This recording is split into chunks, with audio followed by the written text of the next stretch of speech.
good, Fight World? We got a fight coming up. A real fight. Not the McGregor Mayweather fight.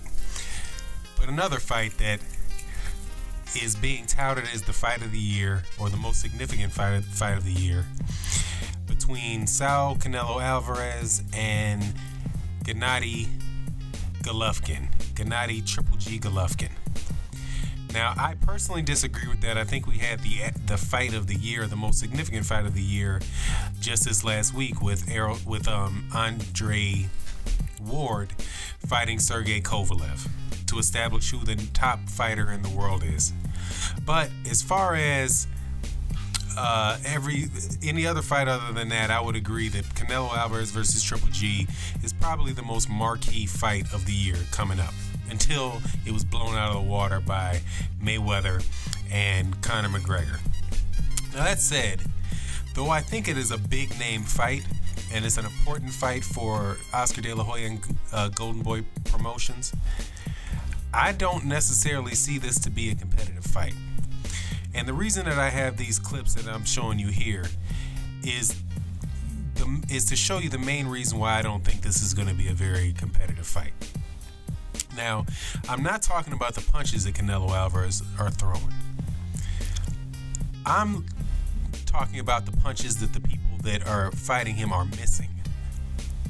One of the most impressive things to me about Canelo Alvarez is his defense. His ability to stand in the pocket or close to someone and make them miss.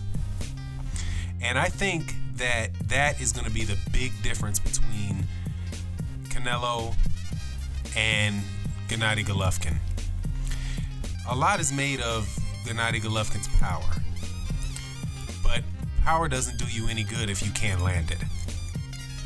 Now, where I would not necessarily have someone like a Floyd Mayweather beating Gennady Golovkin, that would be primarily due to the size difference. But here, I think you have somebody that's roughly the same size. Maybe a little smaller, but roughly the same size. Definitely big enough where he'll have the ability if, and I mean that's a big if, Gennady Golovkin is able to land on this guy, he'll be able to take some.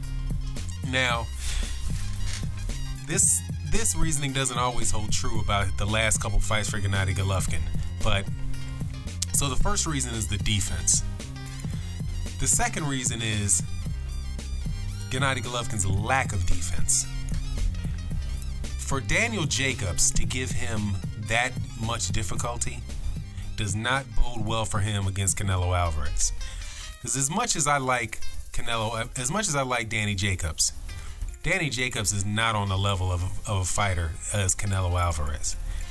Canelo Alvarez, to be somebody that is so young, has an absolutely stacked resume.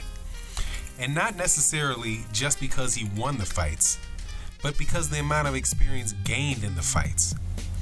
Here you have him against Floyd Mayweather Jr. He's also fought Austin Trout. He's also fought Islandi Lara. He's also fought Miguel Cotto. I think this was an absolute walk in the park, this last fight against Julio Cesar Chavez Jr., so I won't count that. That was pretty much, he was a drain punching bag. However, if you look at the rest of it, Shane Mosley, someone else he's been in the ring with. These fighters that he's fighting, even though on some of them, I think specifically against Islandi Lara and Austin Trout, I think he got the benefit of the doubt in a close fight. They could have went the other way. But nonetheless, they were close fights with Islandi Lara and Austin Trout, which tells you the skill that Canelo Alvarez has. He also has been in the ring with Floyd Mayweather. Now, while Floyd Mayweather, that was not a close fight. He still had the opportunity to learn, and he's been in the big moment. There is not going to be any bigger a fight in his career than a main event fight with Floyd Mayweather Jr. So as far as being able to be in the big moment and everything, the pressure being on, he's already dealt with that. So he has that aspect of it under control. Now, the last thing that I think about is more around Gennady Golovkin. Gennady Golovkin's level of competition has not been anywhere near Canelo Alvarez. I don't think that you can see that there's one fighter on Gennady Golovkin's resume that is remotely as skilled or as accomplished as Canelo Alvarez. So if you add to the following factors: Canelo Alvarez's youth, Canelo Alvarez's defense, Canelo Alvarez's experience, Canelo Alvarez's experience in the big moments, Gennady Golovkin's lack of defense, and Gennady Golovkin's lack of big fight experience, just tells a story of Canelo Alvarez walking away with this fight. And then there's the one last, and I think the most important, is that bitch ass dude, and here I'm not going to be objective, Oscar De La Hoya.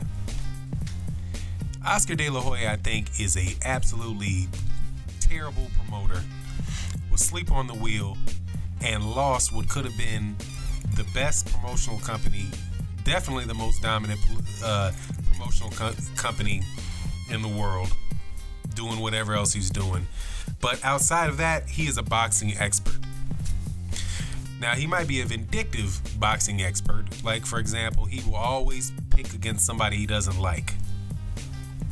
But I think when Oscar De La Hoya is serious and he's being honest about boxing, he has a great understanding of talent and he has a great understanding of matchups. And I don't believe for anything that Oscar De La Hoya would put Canelo Alvarez, Oscar De La Hoya and Oscar De La Hoya's matchmaker, whose name is skipping me, but he's a very good matchmaker. I do not believe for anything that they would put Canelo Alvarez in the ring with Gennady Golovkin if they did not already know 99% what the outcome of that fight was going to be. It wouldn't be worth them. Their entire, look at that. And as I watch this, it just more cements it for me. The kid is just talented. Now, yeah, so I just don't see it. I don't see it. All I hear is how strong Gennady Golovkin is. And, okay, he's strong, but that's one aspect.